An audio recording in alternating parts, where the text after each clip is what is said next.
Hi folks, this is Jeff from Distress Loan Advisors, and this is part 2 of our video series, Common Questions about SBA Loan Forgiveness.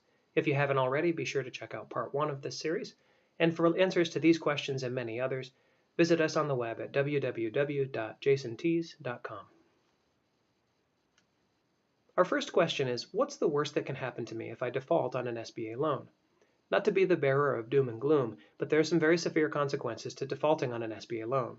They can foreclose on your home if it has equity in it. They can shut down your business and sell all the business equipment. They can get a personal judgment against you and subpoena you for information. If you don't respond to the subpoena, in some states you could be arrested.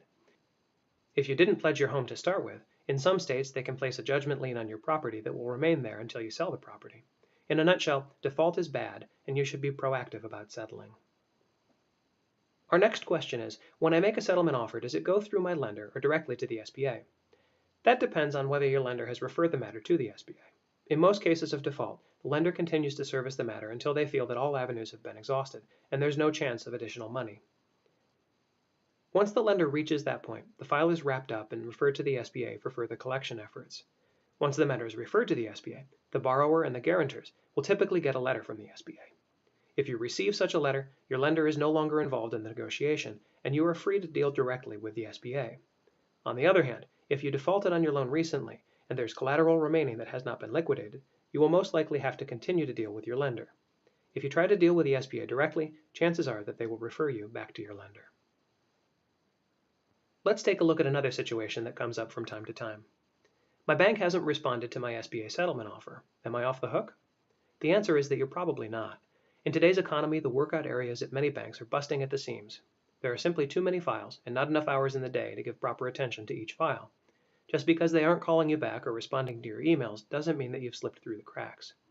We often hear about people who've stopped paying 3 years ago, assumed the matter was long gone, then out of the blue get a letter from the US Treasury or a collection company on their behalf. To add insult to injury, they typically will add on thousands of dollars in fees and penalties. So if your lender is not being responsive, I suggest that you stay persistent or hire a workout consultant to stay persistent on your behalf.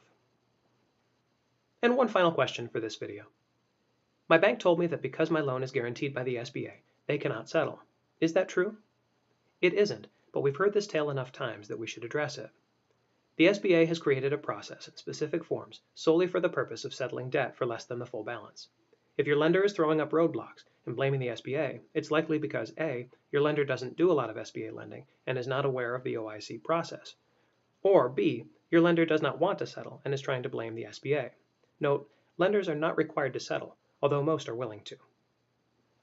For more on these issues and many others, visit us on the web at www.jasontees.com. And if you'd like advice about your personal SBA loan situation, feel free to contact us using the phone number or the email address you see on your screen.